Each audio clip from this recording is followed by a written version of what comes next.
terras em uma comunidade urbana.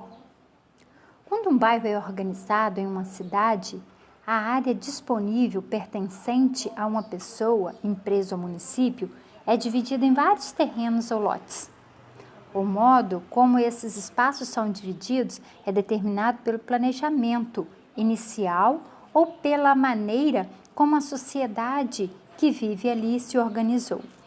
Dessa forma, tais lotes e prédios residenciais, comerciais ou industriais são denominados bens imóveis. E a quem pertence esses bens imóveis? Dependendo do objetivo para o qual aquele imóvel se destina, ele pode pertencer a indivíduos ou empresas que constroem prédios residenciais ou comerciais como fonte de lucro.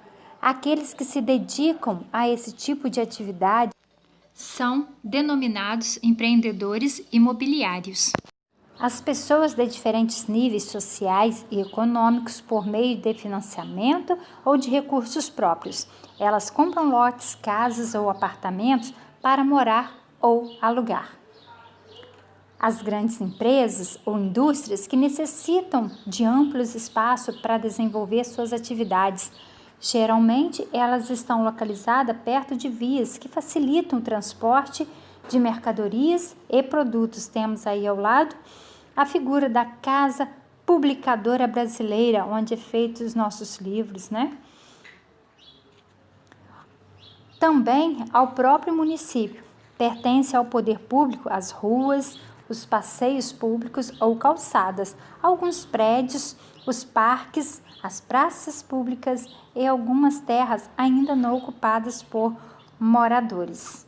E também temos aqui, por último, as pessoas de baixa renda. Algumas partes das cidades, muitas vezes impróprias para morar, em costas de morros, margens de rios, etc., são ocupadas por grupos sociais de baixo poder aquisitivo, que constroem residências com as devidas condições para habitação. Territorialidades nas cidades. Que é isso? É a dinâmica que envolve o uso de um território construído gradativamente pelas pessoas que dominam esse espaço, de acordo com as necessidades individuais ou coletivas. É um processo que dá identidade própria aos lugares, a partir das atividades desenvolvidas ali. Como estamos vendo na imagem temos recebido muitos estrangeiros originários, especialmente de países africanos, sul-americanos e asiáticos. Eles podem ser vistos em diferentes locais, comercializando produtos ou realizando festas culturais típicas de seu país de origem. Também vemos em alguns lugares, como praças ou debaixo de marquises de prédios, pontes e viadutos, é comum encontrar moradores de rua que tornam esses espaços a própria casa. Certos locais das cidades nos quais há poucos moradores ou a segurança pública é ineficiente sofrem com ações de vandalismo, pichações, depredação do patrimônio particular e público e etc. ou com o descarte incorreto de lixo. Alguns bairros ou ruas podem apresentar características específicas, como áreas residenciais nobres, projetadas para a população de alta renda ou localidades carentes, desprovidas de infraestrutura e serviços.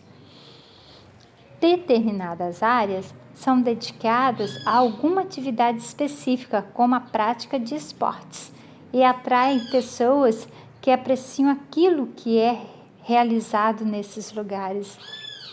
Certas ruas se caracterizam pelo predomínio de alguma atividade comercial, como é a venda de autopeças e roupas para festas, e são frequentadas por pessoas interessadas nesse setor econômico. Vemos aí a imagem da Rua 25 de Março, em São Paulo. Locais como as pracinhas contendo brinquedos compõem uma territorialidade frequentada pelo público infantil. Vamos agora para o último capítulo de Geografia, o capítulo 6, Riscos Urbanos. Mas antes disso, nós vamos ver que as cidades trouxeram para nós muitos benefícios e dentre eles nós temos facilidades tecnológicas, a proximidade de serviços e atividades comerciais, o acesso à rede de transportes e comunicações, diversidade de interações sociais, riqueza de manifestações culturais. Agora vamos falar sobre riscos urbanos. No meio urbano, um risco pode ser definido como a probabilidade de ocorrerem danos e perdas em um espaço. Isso ocorre devido à interação entre fenômenos perigosos que podem ser de origem natural, de origem tecnológica, ambiental ou social. Natural: terremotos, chuvas, ventos. Tecnológica: emissão de gases tóxicos, algumas doenças. Ambiental: calor em excesso, proliferação de mosquitos, geadas, entre outros. E social: moradias precárias ou em lugar inadequado, criminalidade e violência urbana. Tais fenômenos são potencialmente perigosos em decorrência da vulnerabilidade social nos espaços em que eles são observados. Mas por que existem riscos urbanos?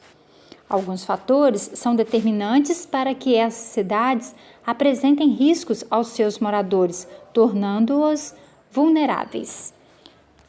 Fragilidade estrutural é ineficiência ou inexistência de infraestrutura, concentração desigual de recursos financeiros, falta de participação popular, degradação ambiental.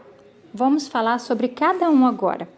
Fragilidade estrutural de edifícios, pontes e elevados e expansão de ocupações em locais precários, podendo ocasionar quedas, incêndios e outros problemas. Ineficiência ou inexistência de infraestrutura, de esgoto, água tratada, energia, coleta de lixo e outros serviços públicos. Concentração desigual de recursos financeiros entre a população, resultando em marginalização e segregação espacial, ou seja, a necessidade da população. Falta de participação popular nos assuntos que dizem respeito às cidades e incapacidade ou desinteresse dos governantes ao administrá-la. Muitas das vezes, nós, população, não podemos decidir o que será feito. Degradação ambiental causada pela expansão urbana sem preservação das áreas naturais adjacentes. Bom, assim foi a nossa aula. Um grande abraço a todos. Fique com Deus.